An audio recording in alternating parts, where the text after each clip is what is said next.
Yes, what is up? AP World, or not AP World, all the AP histories here. Look at how specific I'm being here. So welcome to the DBQ night. This is the big one. You're right, Jeremy King 26. Oh, whoops, that's the wrong one. I lost you already. We got Too many lock comments. I was going to say lock in. This is 25% of your grade, people. This is the big one. This is the fun one. This is the one I like. Raise your hand if this is your favorite part of the test. Oh, 3 out of 4 dentists agree. So welcome to the DBQ. Tonight we're going to walk you through the DBQ. It is very similar, like all of these courses, it's very similar throughout these courses. So whether you're here for AP World History, whether you're here for AP Euro History, whether you're here for AP US History, you're in the right place. We're going to walk you through it. If you didn't do one in class at all, or you're a little shaky on it, for AP World, it's 2 weeks from this morning is our test. Euro, when are you? Euro is the first day, so we're like a week and a half away. Shut up. Monday morning? Monday afternoon. Okay. Well, you get the morning. And US is 2 weeks from tomorrow. From tomorrow, yeah. Okay. Wow. So it's coming up, guys. This is the one to lock in on. There's a lot of DBQ stuff that spills over to LEQ. So a week from tonight, we're coming back to you with LEQ stuff. So chat, how are we feeling? It looks like there's a lot of people shouting out their teachers because I fail at all my DBQs. Not anymore. Not after this. That changes tonight. I love the DBQ. I think it's fine. I think it's the only actual kind of interesting part. The rest is like, what do you know? What do you know? This is like, how can you argue your case for whatever you're trying to get at. So here we go. Let's talk about it first. Let me flip this to this question mark. Nope, that's just me. Nope, that's just us. I'll get there. Wow. There you are. Hey. All right. Not enough of me, right? That's what everyone wants to see. Commanders took Sonny Styles. Is that a good pick? I don't know. Mr. Easley's in the chat. I saw him over there. Shout out to Mr. Easley. Mr. Easley, you're AP World, right? I believe you're an AP World guy. I saw you over there. You're kind of a big deal AP World person. So let's do this. So let's introduce ourselves again very quickly. We're going to keep you an hour to answer the number one question that anyone's ever had in this chat. This is an hour long, 9 to 10 p.m., which is like the craziest late night for all of us, unless you live in Colorado like some of us do. East Coast people, it's a lot. So hi, I'm Ben Freeman. I teach AP World History in Virginia. On the East Coast, I do a lot of things. If you're following the countdown, you are 14 days away from the AP World History exam. I'm running a Kahoot this year. Ask your teacher about it. We're doing it slightly differently if you want to get in on the international Kahoot. But we all have the exam slayer, the ultimate review packets.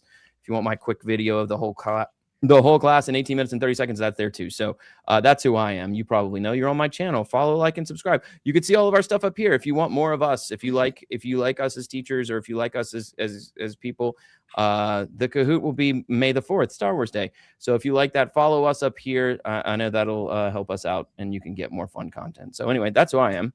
Who are you, Miss Poole? Hi, I'm Emily Poole. I teach in just outside of Denver, Colorado, and I am like the AP European History lady. So I have TikTok for everything, YouTube for everything, also the Ultimate Review Packet and Exam Slayer. And this is genuinely my favorite part of the test. So I'm so excited that you're all here to learn how to dominate the DBQ tonight. Nice. Okay, cool. So who else do we have here? Oh, 2 people on one slide. Hi, I'm Kristen Funderburk, and down there you can see Miss Zimmer. We run the AP US History Ultimate Review Packet. We are the queens of APUSH. APUSH is a beast. Our APUSH friends over here, shout out APUSH in the comments. You guys know it is a huge undertaking. So we do this as a team because it takes 2 people to crush this exam. You can see us over there, our TikTok APUSH Minute, where we have our tea time countdown to the APUSH exam. And down there at the bottom, you can see our APUSH full course in 30 minutes, where Miss Zimmer has rocked it and covered everything you need to know for APUSH for your quick review in 30 minutes. Nice. People were asking on the side if my Kahoot coincides with the other guy who looks like me, Heimler's live streams. No, he's doing the 5th and the 6th. So you can watch him on those days before the exam. Come Kahoot with me on Monday, May the 4th. Be with you. Okay, here we go. Your 3 favorite letters, the D, the B, the Q. Let's talk about them. This is, again, multiple choice. You can A, B, C, D. SAQ, you can read the prompt and do what it says. If you don't know how to DBQ, you're kind of lost. So if this is all new to you, please, I don't know, can you click this and do it in slower speaking so that it all sinks in a little bit more? This is a big one. Do not sleep on this. So again, you will be tired at this point. You've already done 55 stimulus-based multiple choice questions in 55 minutes. That's 40% of your score. Then immediately it flips over to 4 SAQs, of which you're writing 3 of them, right? So that is 95 minutes. That is longer than any AP history class you've been in so far. Then you get a 10-minute break. That's when you cry and you thank yourself that you're done with that part. Then boom, they drop 100 minutes of essay writing on you. And so you can see it there. We are tonight on they'll both be presented to you.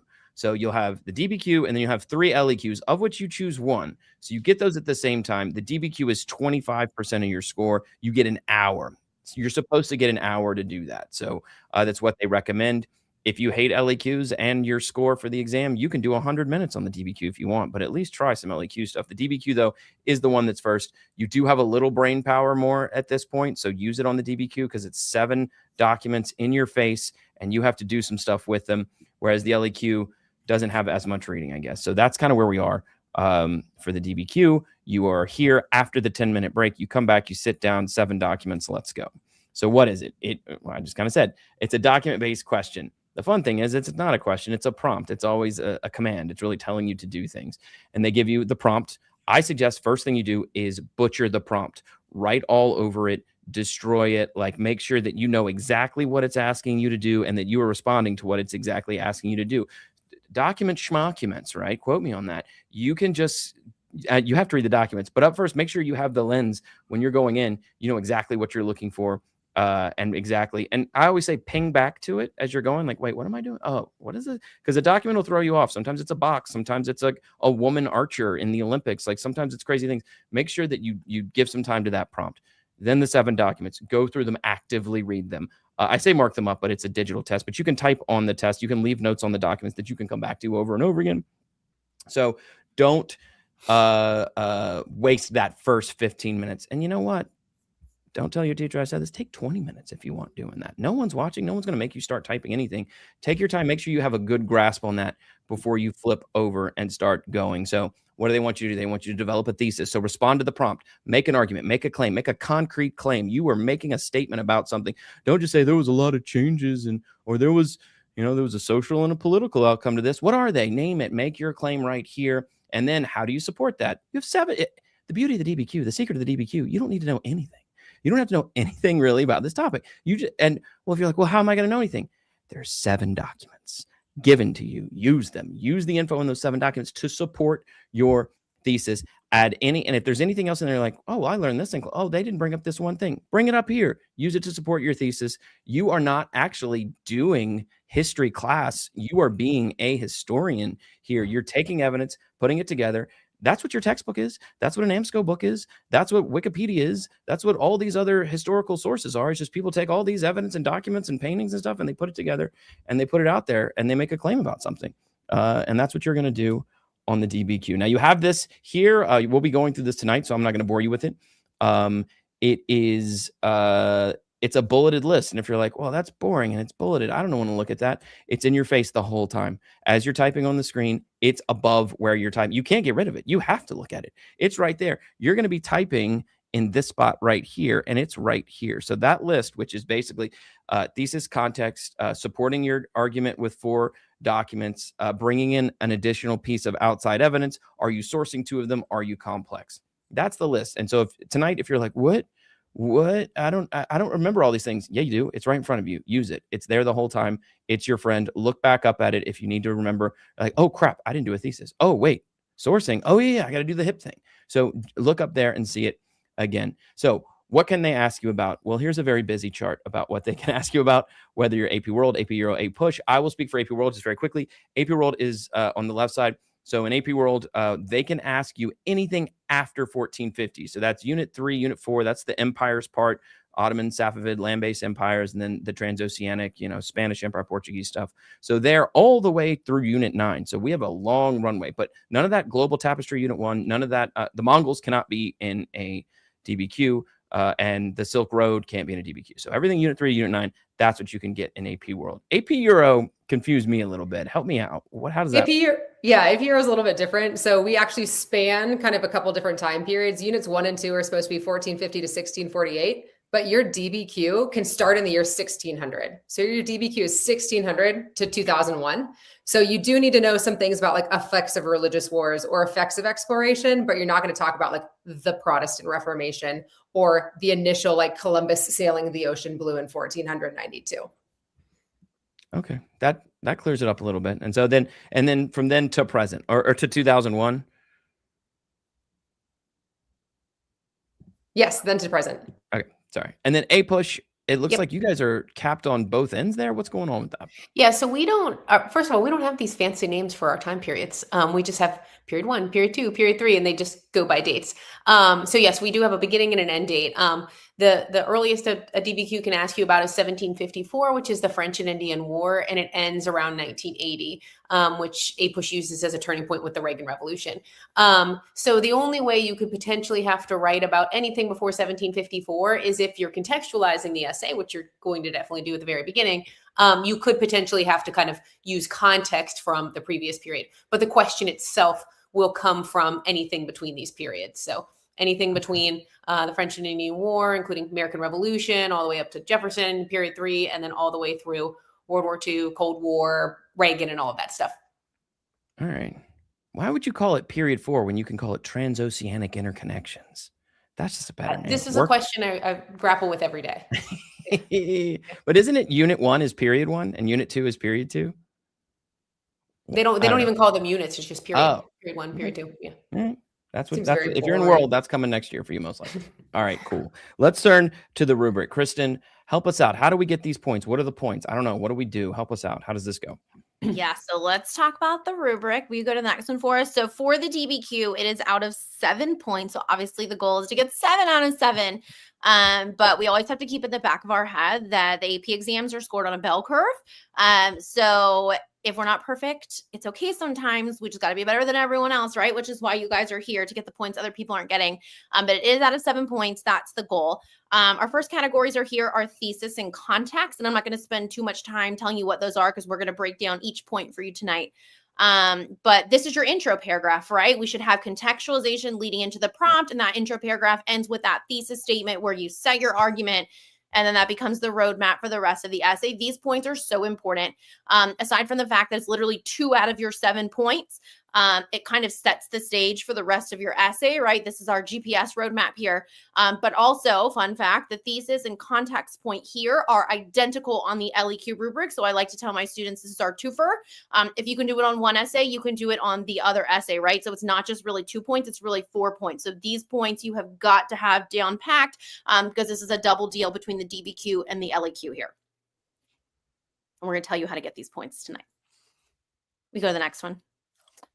For evidence, this is the beast of the DBQ here, right? Where you actually got to do the work of a historian. So there are 3 possible evidence points here.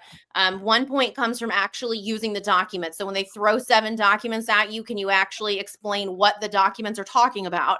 1 point comes from actually being able to connect the documents to the arguments you're making, which hopefully you set up in your thesis. And the last point is what we call outside evidence or evidence beyond the document. So what evidence is not in the documents can we throw in there to further support the argument that we're making?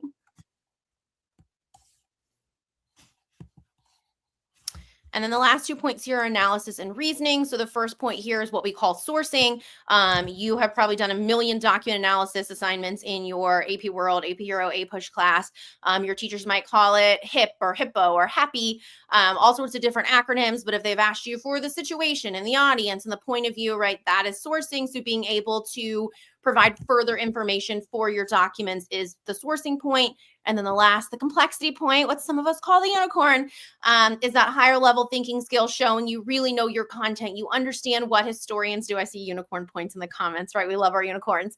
But really showing you truly get the content, you get the skills College Board is asking for, you know your stuff. That is the ultimate goal, is to get that complexity point. So we're going to talk about how to do that tonight, but also how to not do it. So we are going to break down all of these points for you. Awesome.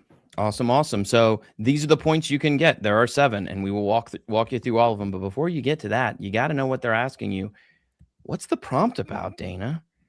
I think this one's Emily to start, right? That's what I meant, Emily. Yes. IB. So that's right. each of the different courses that we have here have slightly different wordings of the prompts, and Euro is the most unique, which is why I'm going to go first. So if you aren't a Euro kid, you can like zone out for 30 seconds. Euro, I would argue, has the easiest prompts. You're really one of 2 options. Number 1 is evaluate the primary or most significant cause or effect of this event. So this is just asking you to like think about all of the causes of World War I and then tell me which was the most significant and why.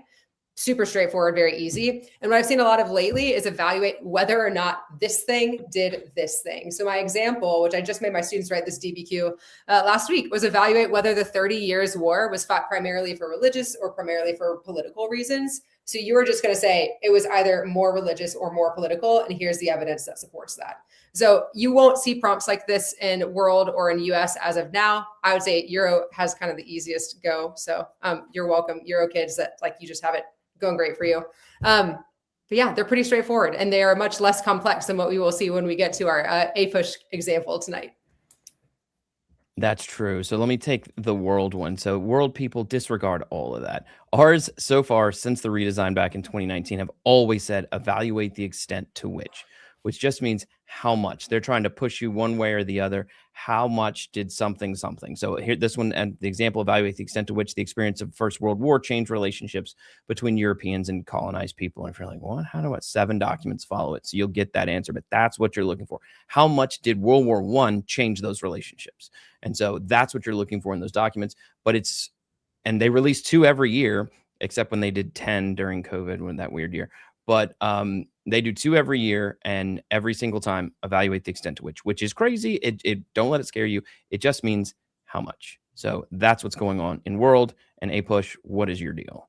Ben, can you go back to that slide real quick? Because I want to remind you that, the extent to which one. If you are an APUSH, right, this is the type of question you can see as well. You can also see the wording, evaluate the extent to which, and it means the same thing. How much. It's typically used for continuity and change questions, exact same wording, but we have another way that sometimes the DBQ is worded. So that's on the next side. And this one is evaluate the relative importance. And I just went over this with my own students today. And so what I did is anytime you see this wording, you write the word rank above the R in relative, right? Relative means rank. So you put them in order. So evaluate the relative importance is typically with an essay that says evaluate the relative importance of the causes of something, or evaluate the relative importance of the effects of some sort of an event. So you're saying one of them is the most important, and then other ones might be significant causes, but not as significant as the one that you said was the most significant. So we're actually going to look at this DBQ a little, or this question in particular a little bit more, but evaluate the relative importance of different causes for the expanding role of the United States in the world in the period 1865 to 1910. So we're talking imperialism here too. That's just one example of this relative importance. And I'm going to pick one that was the most important.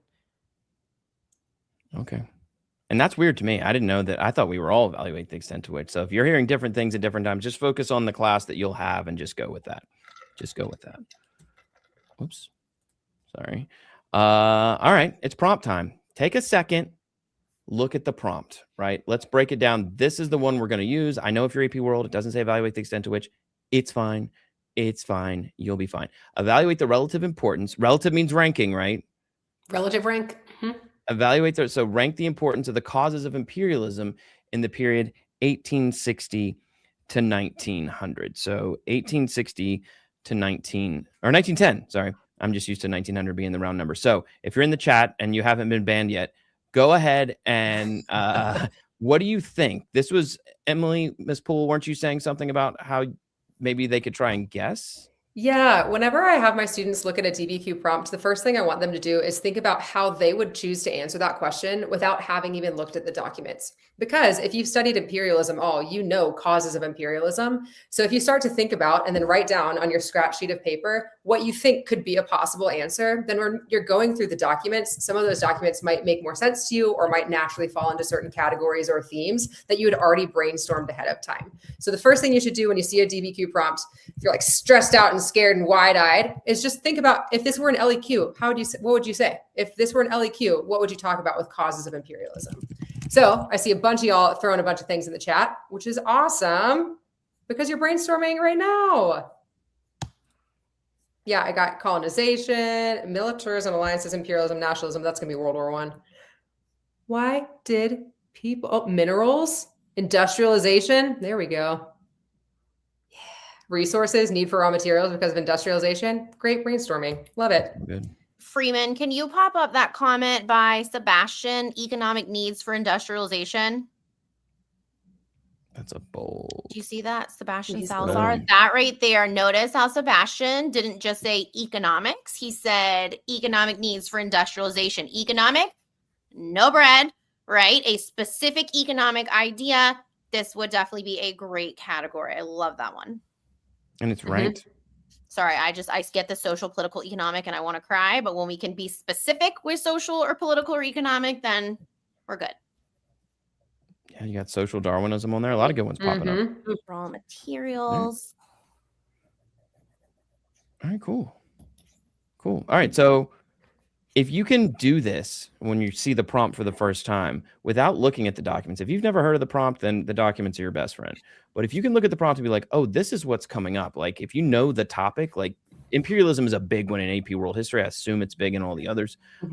If you can just start jumping, racist Europeans, you can just start jumping into nationalism is another good one. You can start thinking, okay, these are the things I'm looking for. And when you see them, you know, it's confirming what you already know. And then, you know, it's kind of fitting into the schemes you already have. Look at that Berlin Conference. I don't know if that's a cause, but that's still good. These are all, so scramble. All right, I'll stop reading.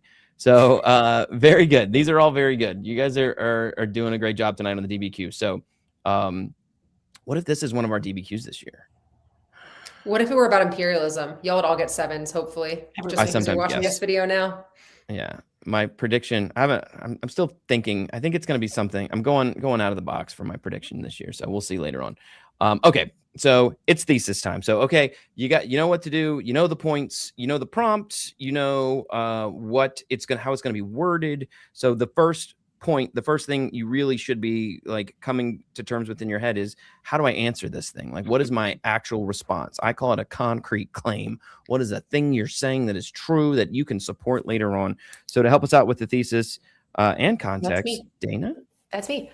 Yes. All right, next slide. All right, so the great thing about the thesis point is you can get one of these 7 points for one sentence. Right. So the other ones will require much more, right? Because every other point, it's basically like, you don't get this for merely a phrase or a reference, right? You can't just do it in one sentence most of the time. This one, you can get this point for just one sentence that is somewhere at the beginning or end of your essay. Okay. So a thesis has to have 2 things. One, it has to make a historically defensible claim, right? Something that's arguable. For this one that we're talking about, right, you'd have to make a claim that one of these was the most important. And then you also have to establish a line of reasoning. I think what I tend to tell my students is, you know, if you have to have the word and, or maybe 2 commas because you're giving me 3 reasons, then you've got a line of reasoning after or somewhere in your thesis. Again, it can be 1 or more sentences. I tend to caution my students away from any more than 2 sentences. It gets a little like, for the reader, it's like, wait, is this a thesis? Are they trying to get contextualization here? Are they trying to make evidence? It just gets a little bit confusing. I also encourage, and this is just as an AP reader, I encourage my students to underline their thesis statement. It does have an underlining function in Blue Book. So go ahead and underline it. That doesn't mean you're automatically getting the point. By all means, like if you don't write an accurate thesis, it's not getting the point. But it just doesn't make them hunt for it. So I always tell them to do that. So some tips that we have here is answer the prompt directly. Don't try to be like overly wordy and like make up these fancy words for things. Use the wording of the prompt in your thesis, right? So this one said importance, relative importance of the causes of imperialism, right? I'm going to say the most significant or important cause of imperialism from 1860 to 1910 was, and then list my causes, right? Give my line of reasoning there. So answer the prompt directly. Do not just restate the question. That's a big no-no. And it's not really even technically a question. Don't just like restate the statement. Definitely give your categories, or like it says here, have a because explanation. If you have the word because, that can often show that you have a good thesis.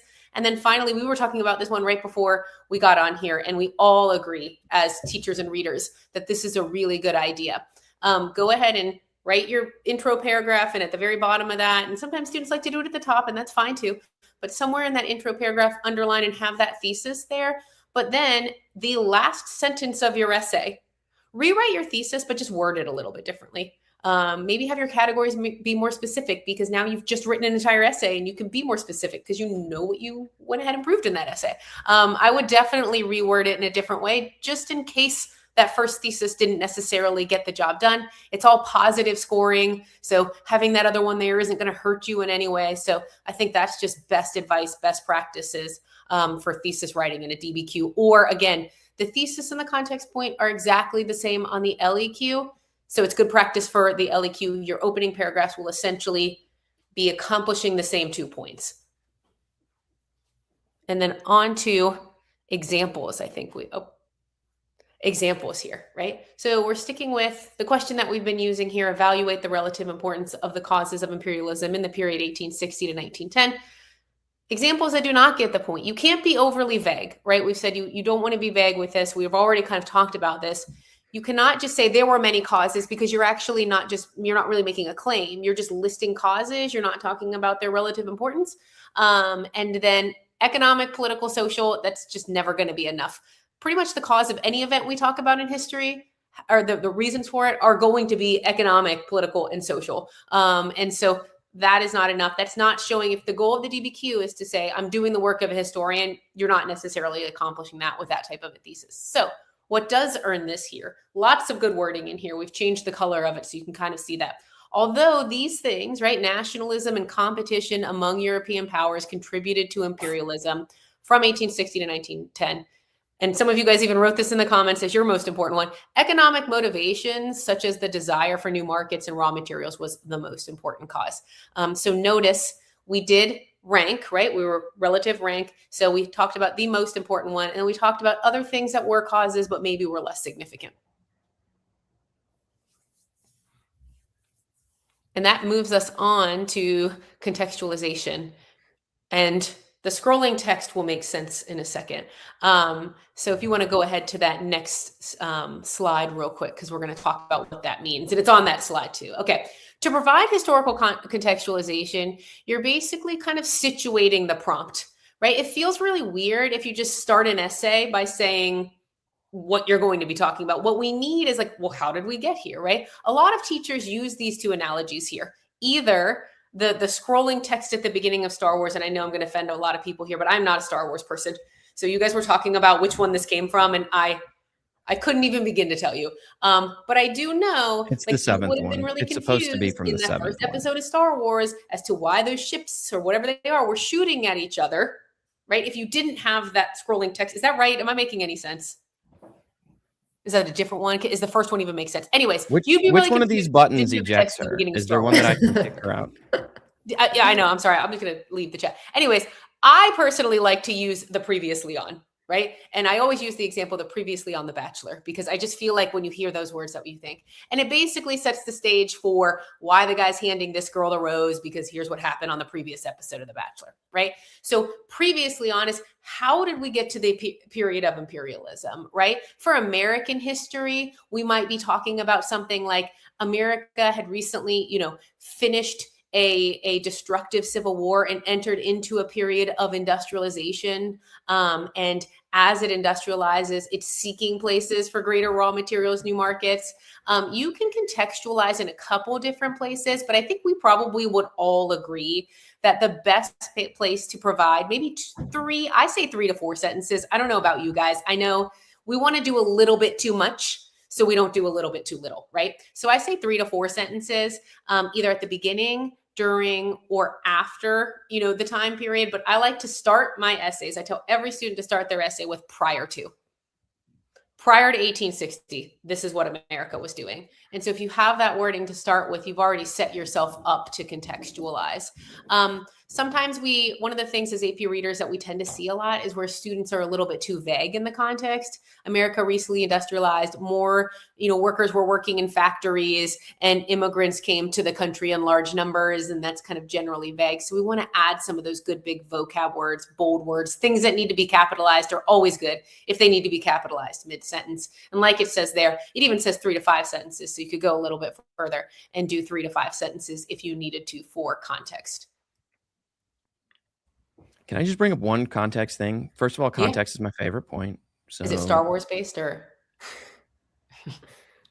I'm just still shocked right now that you said when the ships are shooting at each other. They are at the beginning of one. They are, yes. It's 4, but it's fine. Okay. So, when I first became an AP reader, one of the things that shocked me is when I went to the read and you read a bazillion essays, so many people don't do this. Get this point. This is one you can do. Like, regardless of if we threw 7 documents at you right now and you're like, oh, this is lame, I don't want to do it, whatever. Like, you probably know the topic of it. It's not going to scare you, whatever your Euro or world or US, it's going to be something that you talked about or that you should probably know. So make sure that you can at least give, a couple vocab words from that unit, a couple backgrounds to that unit, not like specifics or arguments, just set up the reader. So I read through like 30 of them. I was like, no one's using context. Am I the only one teaching? But no, people just leave this point to be had. So get this point. Don't leave this point behind. People skip it all the time. It infuriates. So I think we have we saw this with in the comments. Somebody put the Berlin conference. So good for you that you at least remembered that being associated with this question, right? So these are some of the things that you could talk about to provide context for. And for us, I'm going from an American viewpoint, getting into this age of imperialism. So a good example, and notice some of these bold words we put in here, like social Darwinism, like the telegraph, steamships, railroads, raw materials, new markets, like all of those things are showing that I know the broader context in which America, in American history at least, is looking overseas, right? Industrialization significantly changed global economies as nations wanted new sources of raw materials and expanded markets for manufactured goods.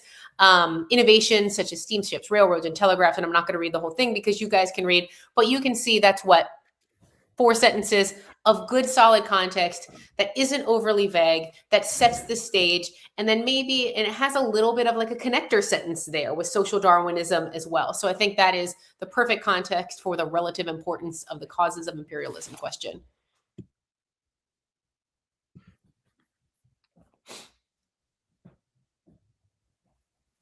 Sorry, I muted. Evidence time. Okay. So you've given the background, you have your thesis, you've responded to the prompt. What do you do? Like, where do you get the evidence? How do you use the evidence? Let's talk about evidence for a second. That's why we're here. That's what the documents are all about. So, Kristen. Oh, you're muted. Okay, so for the evidence, this is where you have to actually do the work of this story, and you got to do something with the documents, right? We got to actually start using, right, our brains and dig deep here.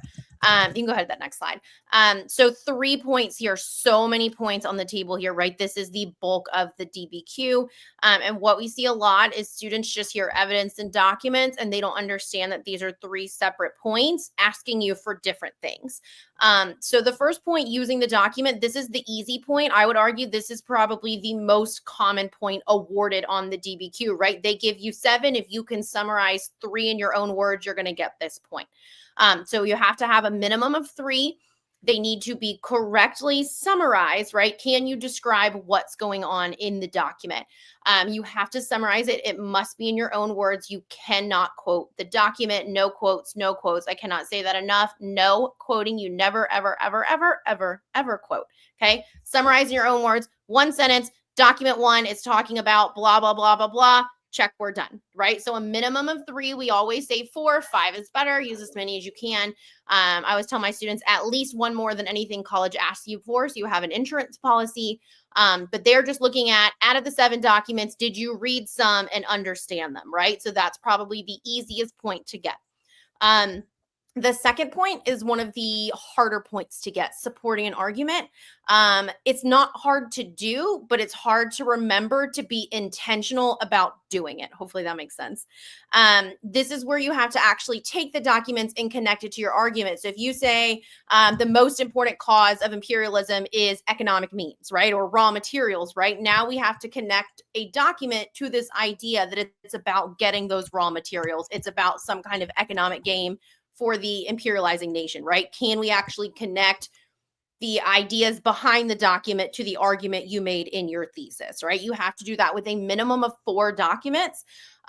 So this becomes tricky because students either forget to just do it or they don't hit that 4 mark, right? Or if you hit 1 and it's not right, you don't have the insurance, right? This is why we say do 5.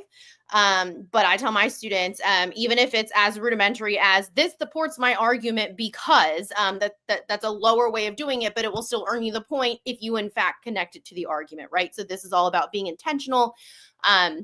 So that is definitely a higher level point, but that is how you get that extra document point, right? So 3 using the document, 4 to actually connect the argument to get the second point. And then evidence beyond the document, your teacher probably calls it outside evidence. You have to give some kind of evidence, not directly from the documents, that is relevant to the prompt, and then you have to connect it to your argument, right? So you can't just like name drop a vocab word. You actually have to show how that word is connected, but it cannot be in an argument. So if you have an argument talking about the Spanish-American War, then your outside evidence can't be about the Spanish-American War. I saw someone say something about ACE. You just popped that up. Would the support argument be the E part of ACE? Yes, I love the overlap. Yes, yes, yes, yes, yes. Absolutely, yes. Love that. So evidence beyond the document. What is your evidence that's not in the document, right? I tell my kids do 2 sentences. 1 sentence proves you know what it is. The second sentence proves your argument, right? So if you can kind of prove I know what something is, here's how it connects the argument. That's how you get this point. And this point is so magical because you only have to do it once in your entire essay to get this point, right? The more you do, we'll talk about the unicorn in a little bit, but 1 and done. Do it perfect, which again, I tell my kids too, right? Insurance policy in case you mess one up. So there's 3 different evidence points. They're all asking you for something different. It is all about being intentional here. Will you go to the next one, Ben? Oh, Emily, did you have a point? Yeah, I was just going to jump in and totally double down on that comment that was saying, is this the same thing as like a answer side explained, the same way that you would respond to a short answer question? Yes, your answer is your thesis statement. Your evidence, for my CER, right, claim evidence reasoning, your evidence is you summarizing the documents in your own word. And then that reasoning piece is literally you then supporting your argument. How, why, or so what? Like, how does what you just said, that description of that document, relate to the claim that you're making? So if you can just think about, if you're really good at short answer questions and you're like, I have no idea how to do a DBQ, just think about formatting those in a really similar way, because it's asking you to do the same thing. The evidence, instead of from your brain in a short answer question, now just comes from the documents, but then you need to make sure that you're using that document as a reasoning statement to support your claim. Okay, I'm seeing 2 questions here about the evidence stuff. Someone asked, can you group the documents? In your paragraphs, you can talk about more than 1 document at a time. So if you have a paragraph about economic causes, then any document that ties to economics can be under that umbrella, but you can't do a single sentence argument. So you can't say document 1 and document 2 prove this point. They're not going to accept a grouped argument. You must have an individual argument for each point to get that point. So outside evidence is basically contextualization. Yes, but here's the difference. Contextualization in the beginning can be before the period, which tends to work best. It can be during the period, and you can even dabble into a little bit after. Contextualization is like a bubble around the prompt. Your outside evidence has to be in the the window of the prompt. So when College Board says from this year to this year, your evidence must be in that time frame. So it is similar to what they're asking you for in contextualization, right? It's something you know going on at this time, but it has to literally be in the window, whereas your opening paragraph context has a little more wiggle room.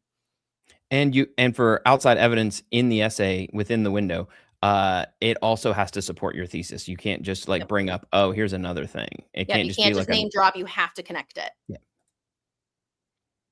And someone said where to put it. It can go anywhere in the essay. It doesn't matter. I tell my students, if you have an outside evidence like off the bat that pops in your head, you can give it its own paragraph. You can connect it within a paragraph. It really doesn't matter. The biggest thing is making sure you're not connecting it to a document. Otherwise, someone's going to confuse it with your sourcing point. So it has to be clearly not part of a document. All right, will you go to the next slide? So we have an example here, a political cartoon. So you can see here, this is looking at spheres of influence in China is what this political cartoon is about. So you can see here using the document. This document shows how European powers carved up China into spheres of influence for their own benefit. So this would be an example. Let's say this is document 2 on your DBQ. You could write the sentence and say document 2. This would earn you the using the document point, the thing you have to do 3 times. This just proves I looked at a document. I know what's happening. If you look at the second thing here, this document supports the argument that economic competition was most significant because, right? You have a because statement in your argument. I always tell it's like the song from the Wizard of Oz, because, right? We want to see that all over your essay because it shows how industrialized nations competed to gain access to those markets, right? So how does the document prove that economics was the most important cause, right? So it literally says, this proves it because, right? We want to see those because statements to get that higher level argumentation point. We go to the next one. Okay, outside evidence here. I think we kind of dipped into this one for your whole essay. You have to actually explain it, right? Not just like name dropping a vocab term. You have to actually elaborate, right? So again, 2 sentences I think is great. 1 to prove you know what that term is, and then 1 to actually say this proves my argument because we talk about not double dipping. So if you use something in your context, right? So like someone said, we see Berlin Conference was on here. Someone said Berlin Conference when we asked for contextualization ideas. If you had said Berlin Conference in your opening paragraph, you could not then use it later as your outside evidence. If you use something to contextualize the document, then it can't be outside. So Freeman, will you go back to that political cartoon real quick? So like if we were to look at this political cartoon and we were to talk about spheres of influence and then go into like the Boxer Rebellion, the Opium War, something like that, and you use that to talk about this document, that would be connected to this, that would be sourcing. And if we talked about the Boxer Rebellion or the Opium Wars with this, then we could not then use those as our outside evidence. But because this document doesn't say Boxer Rebellion or Opium Wars, if you wanted to write about that as outside evidence, you could do that separately, right? If you saw this, you're like, oh yeah, Boxer Rebellion, let me explain that, right? Then you could go into some of those other ideas. But if you use something with the document, it can't also be your evidence. If it's in your context, it can't be your evidence. So if you talk about one thing, it only counts the first time you use it. And after that, we just have to kind of ignore that you use something more than once. So be really careful with that. Same thing. I see a lot of times students, you will use a document for one argument and then they realize, oh, hey, it fits in this other argument too. So students will use like document 2 twice. You can't get double points for using it twice, right? So just, you don't want to do that either.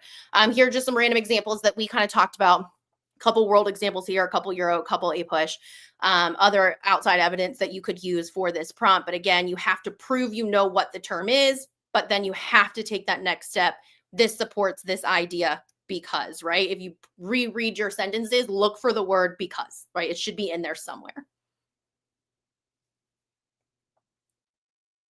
Yes, it is time to talk about sourcing, which I feel like a lot of y'all have had comments on so far. So I'm going to break down exactly what a HIPP, a HAP, a SOAP is, however your teacher likes to use that acronym, and how to get this point. So according to the College Board, this is the time, like Mr. Freeman said earlier, when you're going to put on your historical thinking hat and critically examine evidence to draw a conclusion, right? This is literally how we read any kind of secondary source history. People have observed things that have happened and they're drawing conclusions based on that. That is what I need you to think about doing when you're getting into a DBQ, and especially when you get into sourcing. So for at least 2 documents, you need to explain how or why the document's point of view, purpose, historical situation, or audience is relevant to the argument. So again, this is not just the author's point of view was that he was American. That doesn't mean anything to me. How is that relevant to whatever you're trying to say? And also you're going to want the author's point of view to be a little bit more specific than that. So to earn this point, the response has to explain how or why. Again, you can't just identify how that is relevant to the argument. Teachers, I always use HIPP. I know that the APUSH women also use HIPP.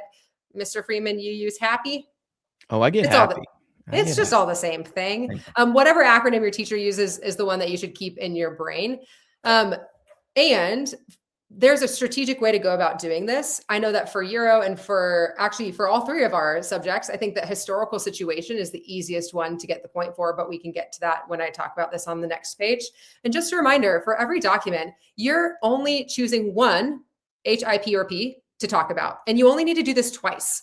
And there are going to be some documents that really lend themselves to asking you to source this document, because maybe it's going to be like a really specific conversation between two people who are enemies, or maybe it's going to be, as we're going to look at, some political cartoons, or like a leader giving a speech at a very important time period. So you can choose the low-hanging fruit. You can choose the easiest option.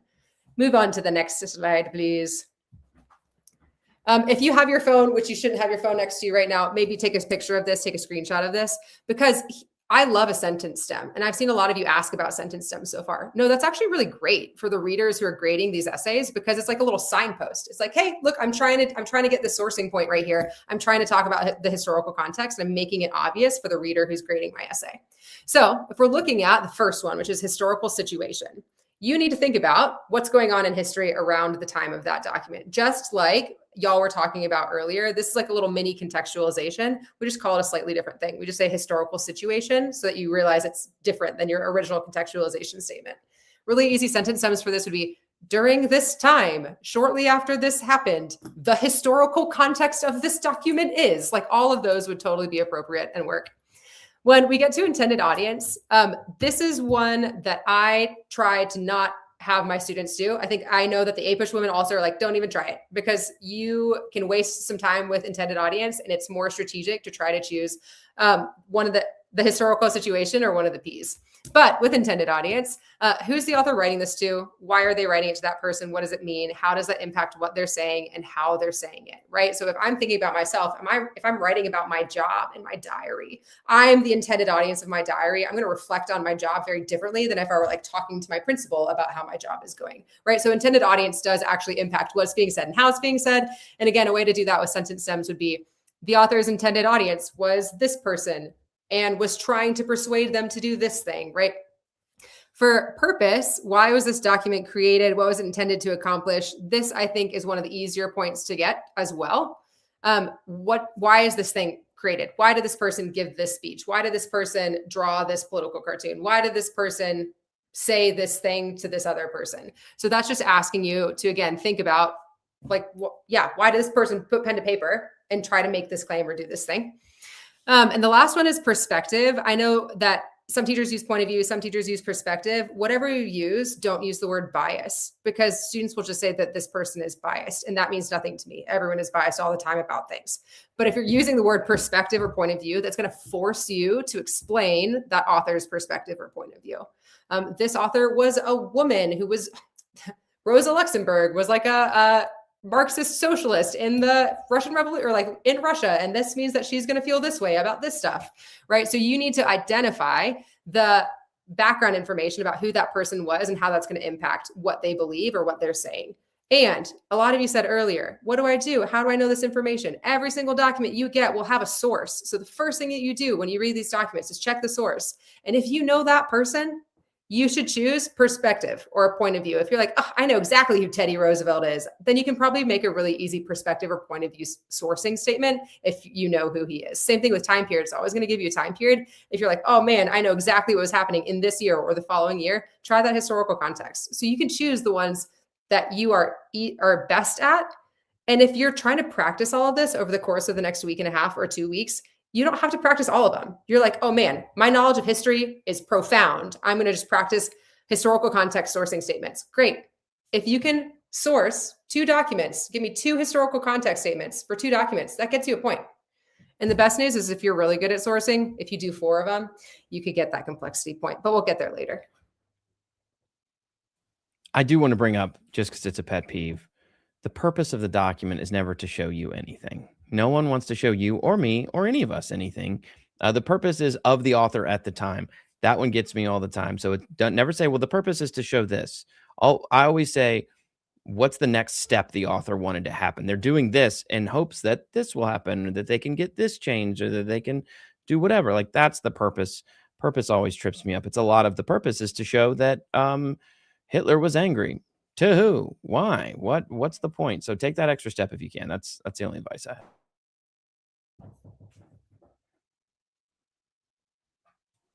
We got a couple samples here that we'll run through real quick. We got about 10 minutes. So before all these kids have to go to bed. Keep forgetting I'm on mute over here. So this is an example. This is from U.S. Secretary of State John Hayes. So he's handling U.S. foreign policy. This document is talking about the U.S. relationship with China to kind of curb those spheres of influence because U.S. wants economic markets there as well. So if you look here, the purpose of John Hayes' note was to justify the U.S. involvement in China during the Boxer Rebellion, saying they're protecting American lives, they're protecting the Chinese Republic from the European influence, but also they want to maintain that open door, right? We want to all have open markets, right? So we are helping them so we can help ourselves, right? Is kind of the idea here with the purpose. I'm also seeing lots of questions in the comments about, can I just do one? Can I just do the other? It literally doesn't matter which one you do as long as it's right. So you can do historical situation for all 7, and that's great. Some lend themselves more to others. So like this is a government document, so purpose works really well here. Political cartoons like historical situation or point of view work well. If you have like a map or a graph, hipping is just going to suck no matter what, right? Some just lend themselves more to one thing or the other. It doesn't matter. You could do all the same. You could do one of each. It doesn't matter. Just pick one. Whatever feels organic. And if you're trying to do one and you're like, oh, this isn't working, that's because you picked the wrong one. Switch skills.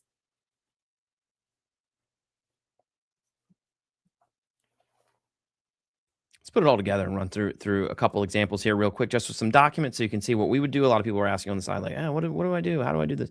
So here's a quick run through for each one. I think we start with with me. Euro. Yeah, so this is going back to our original example prompt, which was about evaluate the relative causes of imperialism. So I chose a document. This was from a document from a Euro exam from a while ago, and it's from Prince Leopold, which if you're in world, hopefully you know who that is. He becomes King Leopold of Belgium, Belgian Congo. We'll get to that on the next slide.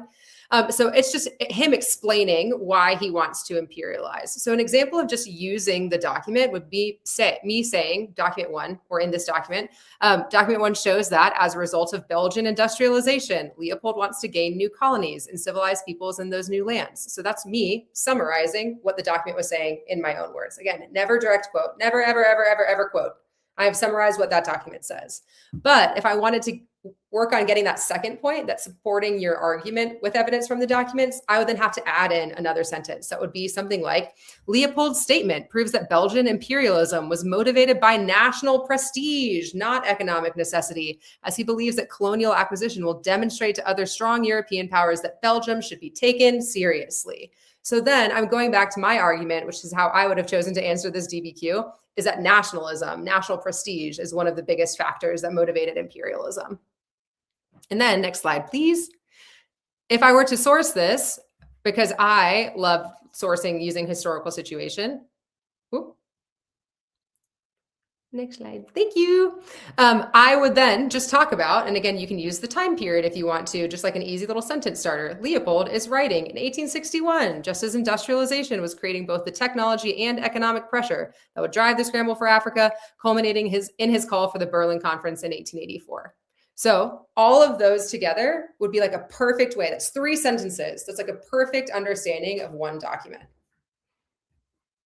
On to you. What happens in the Congo, Mr. Freeman? I swear we didn't plan this. We didn't. We were just throwing documents in. I was like, wait a minute, this is the same guy. So this is from a DBQ. I'm not gonna make you read the document because we have 6 minutes left. But this is basically a Congolese refugee saying like how awful it was. And if you know anything about AP World anyway, we spent some time in Africa with the Congo and the rubber trade and cutting off hands, and it was just the worst of the worst. And it was King Leopold II doing it. So using the documents, I just described what the document is. It describes the hardships of the population. That's what's going on in the document. If you just say what's going on in the document, you don't have to summarize all the document. Someone was over there saying all that stuff.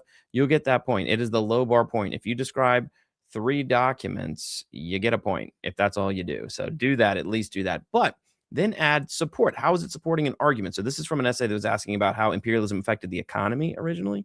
So here it's showing how it affected the labor force and the native population and brought economic disruption because of imperialism.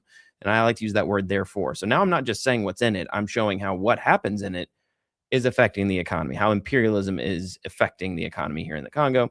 And then sourcing, if you were reading through this and you were like, oh, the Congo, oh, that's where the rubber thing with the hand cutting guy, Leopold, I know, if you know that, then boom, use historical, I call it situation or historical context, and give the Star Wars crawl for this one document. And I think that's the easiest way to get the sourcing point.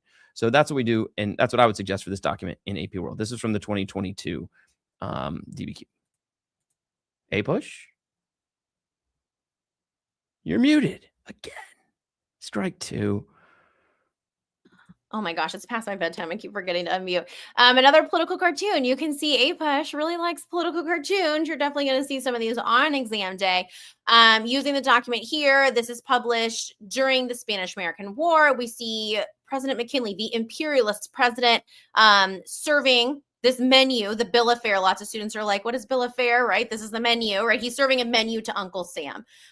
So if you can identify that the guy on the right is McKinley, the guy on the left is Uncle Sam. If you were to be able to see this map up close, you could see like Cuba and Puerto Rico and the Philippines, Age of Imperialism for America, basically saying like, hey, Spanish-American War, here we are, right? This is McKinley. Kind of shows you understand what's happening in the cartoon. Again, that is using the document, right? We are summarizing what's going on. If you just say there's a man sitting with a starred suit, right? That's not gonna work. And we do see that. Supporting an argument shows that there were economic motives because as he's serving the menu, right, we are looking for those potential new resources, the markets, or we see students talking about how they were using these islands to get to the markets in Asia, right, having that second step to connect to the argument. For sourcing, we did point of view here. We always like to say that political cartoons are almost always critical. We say political cartoons are kind of like the original memes here. So we're looking for what are they possibly criticizing or kind of making fun of, right? They're the SNL of the 1800s. So here they are criticizing the point of view, the idea that McKinley could view countries as a menu to just serve up to America.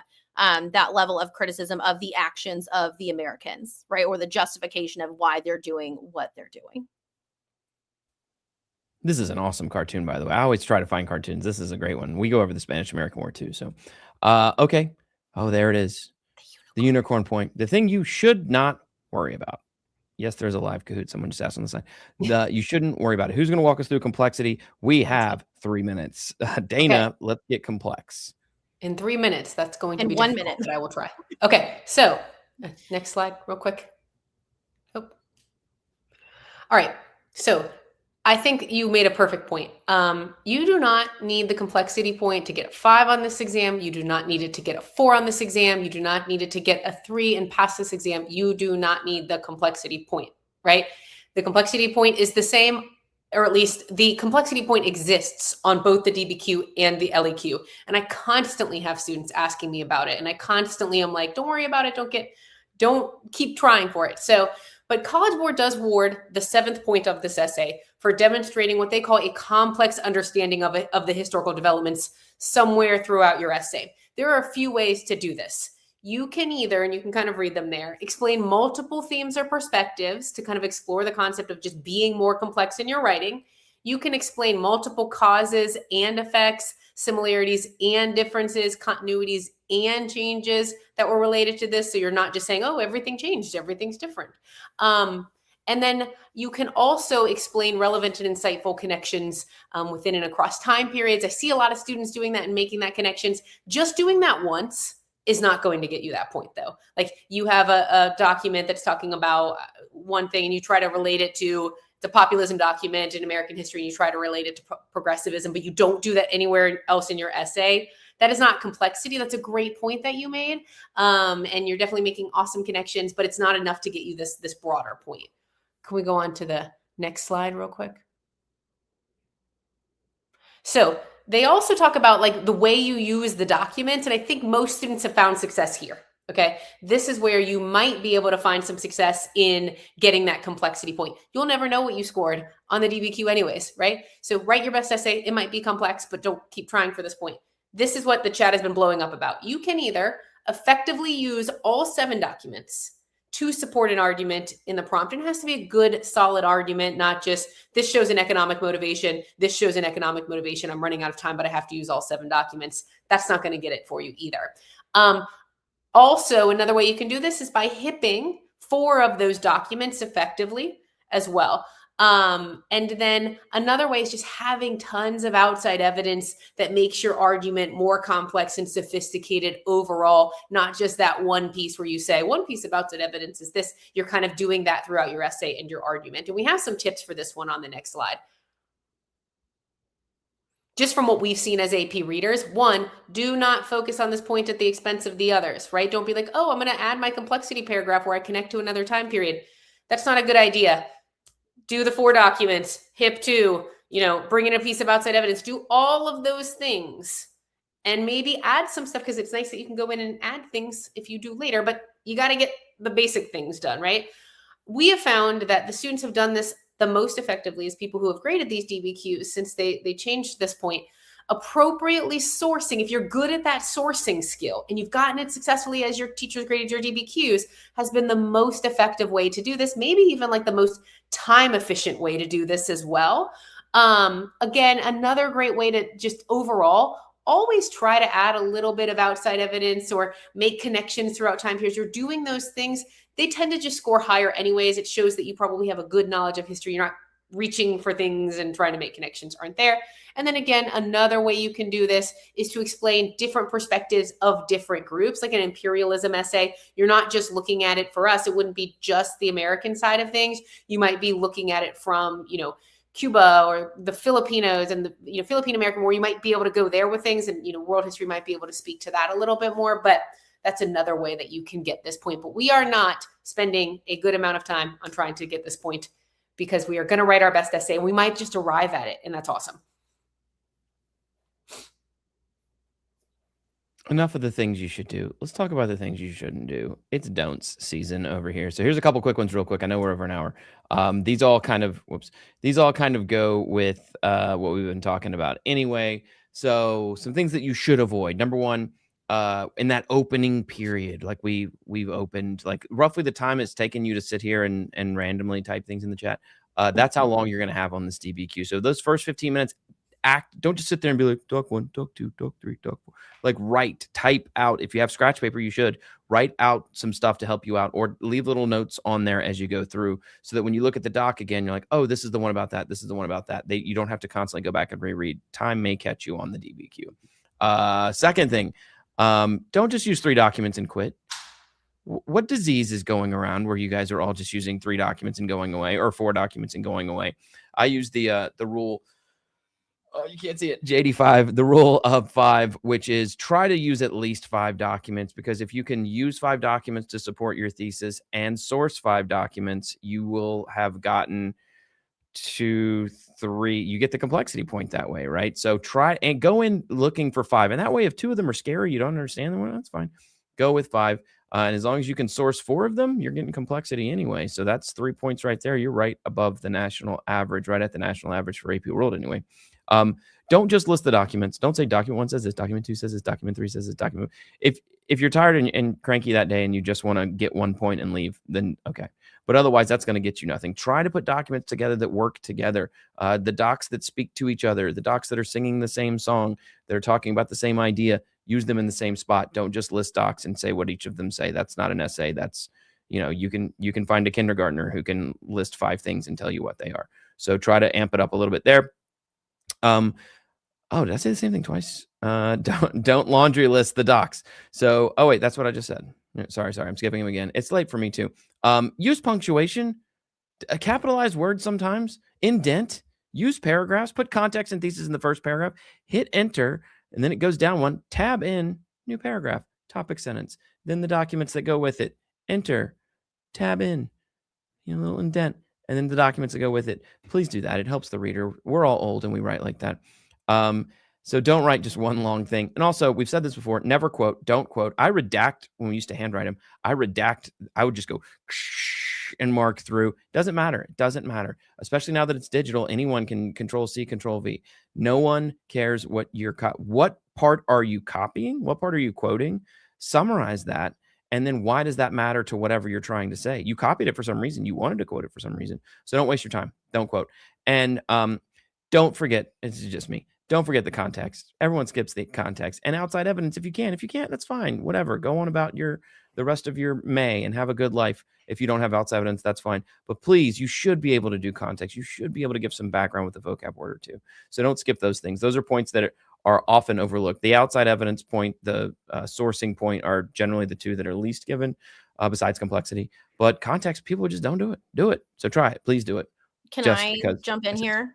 Yeah, please. This is what we mean by don't get so hung up on the unicorn point. People are like, oh, we call it a unicorn, so it's mystical, and we have to get it. It becomes very competitive. I see so many, what's the easiest way to get it? We literally just told you the easiest way to get it. People are like, where do I put it? If we don't know where it goes, then maybe that point is not our focus, right? When we talk about leaving points on the table, the context, like, oh, my teacher talked about this topic in class, and I think she said this and this, right? I know some things that are connected to this topic vaguely, right?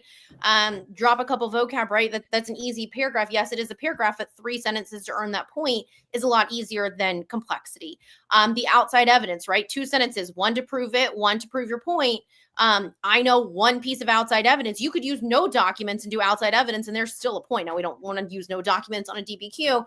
But what you don't want to do is get so like, oh my God, I have to get complexity because nobody gets it. I'm going to get it. First of all, when you get your AP exam scores, you don't get a breakdown. So you will never know if you got complexity. Not only that, as a teacher, when we get score reports, we will never know if you got complexity. So literally, you'll never know. You don't want to be like, okay, I'm going to source 4. I'm going to get complexity. And you left 3 points on the table to get complexity. So sure, you source 4 correctly. Okay, fine. We give you the complexity point, but you left 3 points on the table to get that one, right? We don't want to do that at the expense of all these other points, right? You are leaving easy points on the table trying to do something that's so much harder. Yeah, and I'll add in my one kind of like big don't forget thing as well. Y'all, rewrite your thesis statement at the end. Like, I know we said this at the very start of this live stream, but there have been so many instances in which my students will write a thesis statement at the start of their essay and not be specific or just totally miss the point. But then after you've spent an hour thinking about this prompt and thinking about how you're answering it, rewrite it at the end. It's fresh in your brain and like just no conclusions. Conclusions are unnecessary. What a waste of time. Why would I do that? Give me the thesis statement one more time. Answer that question one more time as your last sentence. And write a better one. Don't just rewrite it to rewrite it, because what are you doing? Make it better. Be more specific. You're an expert at the end of the essay. At the beginning, you're not. At the end, you've been dealing with this for an hour, so you should know a little bit more. And another pro tip with online testing, just because that's new for so many people, making sure you know the features in Blue Book, right? They let you go in and play with it, use the highlighter, use the annotation. You have scratch paper, like your scratch paper should look like psychotic by the time you're done because you use so much. You should get probably 2 sheets is what most schools do. The proctors literally have piles and piles. If you run out of room, ask for more. They have to give it to you. Use your scratch paper. It is your friend. But like Mr. Freeman said, skipping lines, right? Indenting your paragraphs, because it is all on the computer. Reading it, it is just like so basic. But there is no spell check. There are no squiggly lines when you make mistakes. So if you have a minute, 2 minutes, 5 minutes at the end of that 100-minute period, go back and proofread yourself. A lot of times your brain is moving so fast, but your fingers cannot type as fast as your brain is thinking. So you have all these ideas in your head that don't always make it into your essay. So if you have a couple minutes at the end to go back and proofread, if you see a typo or grammar error, sure, you can fix those. If you have a basic typo or grammar error, it's not going to take away from points. But if your typing was so just like chaotic in the stress of the exam that a reader doesn't know what you're talking about, right? That could lose you points if we don't know what you meant, right? If you misspell president, right? It's going to be fine. We know that means. But sometimes you mistype ideas because your hands can't keep up with your brain. So going back and proofreading, you can fix some of those things. That way you don't accidentally have mistakes or the reader doesn't understand what you're trying to say. Kind of like whisper it to yourself in your head. Can we just also go over, I see a lot of people talking about conclusions, right? There is no conclusion point, right? You don't have a conclusion point. So if you have intro paragraph with context and thesis, first body paragraph, I've used 3 documents really effectively, connected them to economic, the most important economic causes of imperialism or whatever. My next 2 documents went in my second paragraph and I connected them to social Darwinism. And then I'm at minute 58, right, of my hour, and I want to move on to the LEQ. I'm getting a little nervous, right? Then I'm just going to have another thesis statement that I've definitely, like you said, I'm an expert now, so it's definitely better than my first one. And I just type that out at the very bottom, and now I move on to my LEQ. Like, you do not need a conclusion paragraph at all. So don't be worried about, I think students get a little bit lost in trying to format the DBQ, and that's not really what we're necessarily going for here. I see someone asking about the 100-minute period, DBQ, LEQ at the same time. Yes, this is the blessing and the curse that is the 100 minutes. You have the 100 minutes to do both. No one's going to be like, all right, 60 minutes up, go back to your LEQ. You have to time manage yourself, which can be really difficult for some students. But on the screen, you'll see the DBQ, and you'll have a button across the top where the LEQs are, and you can click back and forth between the two. So if you go your DBQ, you can move on to the LEQ, and then if you have time left after the LEQ, which does happen for a lot of students, then you can go back to the DBQ if you need to. Now, don't be going back and forth the whole time because that's not good for your brain, but you can go back and forth between the DBQ and the LEQ. You will have access to both for that 100-minute period, but pace yourself, like pace yourself. Speaking of pacing yourselves in the LEQ, 1 week from tonight, the final of our masterclass series on writing and skills and all the stuff that actually gets you the point more than, like, if you know who John Hay is, or opening doors or closing doors or whatever that guy was up to. So we will meet back here in 1 week. So it's 1 week from tonight. We will be in the LEQ, which the LEQ, it's kind of it's the overlooked one. It's the one no one really gets that much into. There's one of the four of us here, I won't say who, really likes the LEQ. So we're going to let her maybe do some of the leading there since she's such a fan. It's coming up. It's a couple weeks. There's still time. If you need more help out there, we all have our ultimate review stuff. We all have our ultimate review packets. We all have our exam slayers. If you need some of that help, someone's related to John Hay, then go get those things. They can help you out, or whatever you do, ask your teacher for extra help. Whatever is out there, they can help you out. Whatever's worked for you this year, try it. Again, we are here for you if you need us to. So look for that in next week. And that'll be the last of the masterclass series. Before we go, it is late. It's basically midnight. What are we doing? Freeman, real quick, are you going to post a link for the slides for them? I keep forgetting to, but yes. Okay, kids have asked, but I think a lot of kids, how do I do this? How do I do this? How do I do this? This presentation has so many sample sentences of all the different types of skills. So all of you saying, how do I do this? How do I do this? How do I do this? If you go back through these slides, we have tons of examples for you in here. Yes. So at some point, probably tomorrow, I have planning 5th. So tomorrow, 5th block, I will post this, and I'll post the ones for the other ones if you've been keeping up with those. So I haven't done that either. I'll post them all. They'll all be there. You can go back and watch all these the night before the exam and just be super happy that you're going to get a great score. So Q&A, questions. Do you have anything real quick for us? If not, feel free to bounce out of here, as we used to say in the 90s. One person did say, should the LEQ be done first and then the DBQ? No, do the DBQ first. You can write an LEQ actually really quickly. Yes, do the DBQ first. Prioritize that for sure. But you do have an option. I would say do the DBQ first, because you can do the DBQ. Like, you don't have to know anything. The documents are there right for you, and you still have more of your brain left than you will an hour later from then. So, but you have the option if you want. I see a question. What does it mean to quote a document? Like document 2, don't do that. Do you see that, Eliana? Do you see that comment, Ben? Mm-hmm. I think she's confusing citing a document. So anytime you use a document at the end of that sentence, document 2, document 4, that yes. So that parenthetical document 2, that's perfect. You want to do that when you're using a document. That's what we call citing. That tells the reader, hey, when I said this, I was talking about document 2. When we say quoting, if document 2 says, Mr. Freeman is the best AP world teacher, quote, end quote, right? We can be like, Freeman was a great teacher, but we don't say, quote, Mr. Freeman is the best AP world teacher, end quote, right? If it's literally written in the document, we do not write out quotes, right? We have to summarize what it says. When we say don't quote, we mean put the document in your own words. But if it says Mr. Freeman is the best AP world teacher, and we say Mr. Freeman is the GOAT, quote, or citing, right? document 2, right? Citing is saying which document we're using. Quoting means I'm literally using the words of the document, and the readers don't want to know what the document says because they've read it 5 million times. They know it. They want to know what you say. You'd be So what you're surprised how many asking people about. just say document 1 says quote something something something, And and then nothing document 2 says quote something, and you're just like, what are you doing? Like that and doesn't. now that it's virtual and kids can type and copy paste, that was really bad. Like we had kids that got 0 points because all they did was copy paste quotes and they had nothing in their own words. And it was hard. It was really hard to score 0 after 0 because they did nothing but quote. So don't quote, don't do it.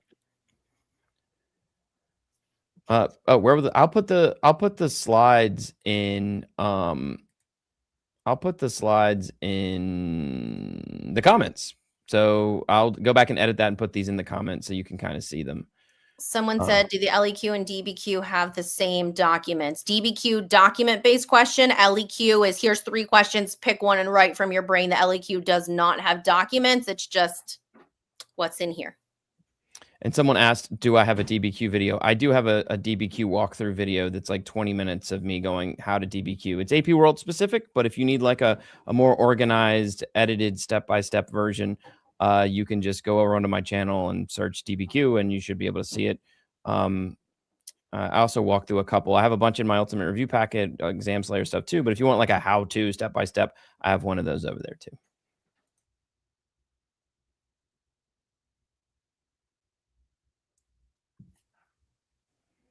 All right. Are y'all good? See y'all 1 week from today. 1 week. Let's do it. Cool. Thanks, guys. Y'all were really good, mostly in the chat after a couple people were forcibly removed. So it was pretty good. Thanks a lot. If you have any questions about any of our stuff, follow us and message us, and we are good at responding. This is what we do. We teach it, and then we help other people if we can. So thanks a lot. Y'all have a good night. I hope the Commanders made a good pick. Bye. Bye.